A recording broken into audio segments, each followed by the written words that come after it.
Welcome. If you want to use one hand mode in your Samsung Galaxy Xcover 4, for the first you have to go for the settings, then tap on the search and type here hand. Now just wait a little bit. Click on the advanced features to enter the one hand mode. Click on the one hand mode once again. And right now we have to use this switcher to turn it on.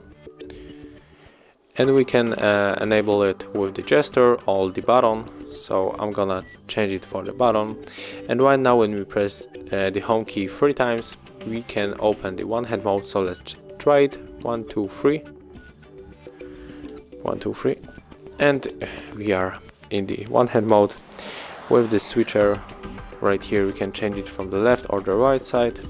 And if you want to exit, you have to click on the arena outside. And of course you can work here normally like in the full screen, but it's much easier to reach some of the functions, right? Thank you guys for watching. Leave thumbs ups, comments and subscribe to our channel.